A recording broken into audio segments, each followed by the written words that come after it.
I grew up in a small American town called Oakridge. It was the kind of place where people left their doors unlocked and everyone knew each other's names. Nothing strange ever happened there. At least, that's what I believed before we moved into that house. I was 10 years old at the time. Our new home was on Pine Street, near the edge of town. The street was quiet, with tall trees and old houses that all looked the same. There was one house right next to ours that stood out. It was darker, older, and always looked empty. That house belonged to Mr. Daniel Reed. From the first day, he made me uncomfortable. He was tall, very thin, and rarely moved his face when he talked. He didn't smile. He didn't look angry either. He just looked blank, like he was always thinking about something else. Every morning, I walked to the school bus alone. Almost every morning, Mr. Reed stood on his porch watching me. He never said hello. He never waved. He just watched until I turned the corner. My parents said he was just a lonely man. At first, nothing truly scary happened. It was just small things. Little details that felt wrong but were easy to ignore. Sometimes my bedroom window would be open when I was sure I had closed it. Other times, my toys wouldn't be where I left them. My parents thought I was just forgetful, but I knew I wasn't. At night, I had trouble sleeping. My room faced Mr. Reed's house. Around the same time every night, a light turned on in one of his upstairs rooms.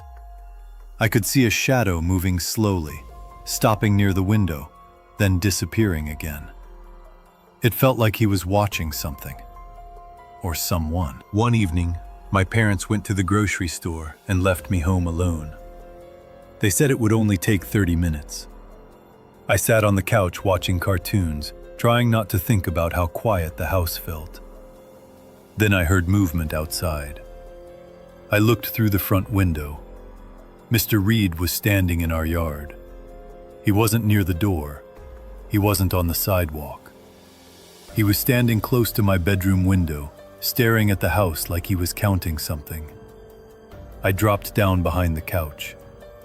When my parents came back, I told them everything. My dad checked outside. There was no one there. No footprints. Nothing out of place. That night, my parents locked every door and window. I still couldn't sleep. A few days later, I lost my favorite toy car. It was small, red, and scratched on the side. I had it since I was little. I searched everywhere but couldn't find it. 2 nights later, my parents heard the doorbell.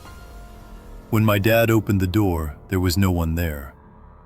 On the ground was my toy car, clean, placed neatly, like it was a gift. My stomach dropped. No one outside our family knew about that toy. My parents called the police the next morning. An officer spoke to Mr. Reed. He said he found the toy near the sidewalk and thought it belonged to us. The officer believed him. After that, Mr. Reed stopped standing on his porch. Things got quieter. Too quiet. One night, I woke up feeling like someone was nearby. I didn't hear footsteps. I didn't hear breathing. I just felt it. I opened my eyes. My bedroom door was open. I always slept with it closed. In the hallway, I saw a shadow. It didn't move. It didn't come closer. It just stood there for a long moment. Then it slowly disappeared. I screamed. My parents ran into the room and turned on the lights. The hallway was empty. All the doors were locked. The windows were closed. They said it was a nightmare. But nightmares don't leave fingerprints. The next day, my dad found marks on the inside of my bedroom window. Small smudges, like someone pressed their hand against the glass. That same night, my mom noticed something missing. Our spare house key. My parents called the police again. This time, they searched Mr. Reed's house. What they found changed everything. Inside his bedroom were notebooks, pages filled with writing, dates, times, notes about our daily routine. There were drawings of our house, my room, my window. In his closet, they found pictures taken from outside, pictures of me sitting on my bed, pictures of me sleeping. The police arrested Mr. Reed that night. They told my parents he had been watching me since before we moved in.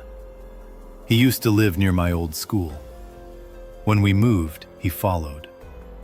We left Oakridge a few days later. We never went back. I'm older now. I live in a different town. I don't talk about this story often, but sometimes, when I look out my window at night, I still feel like someone is watching. And I never forget my creepy neighbor. Because he was never just next door. He was always closer than I thought.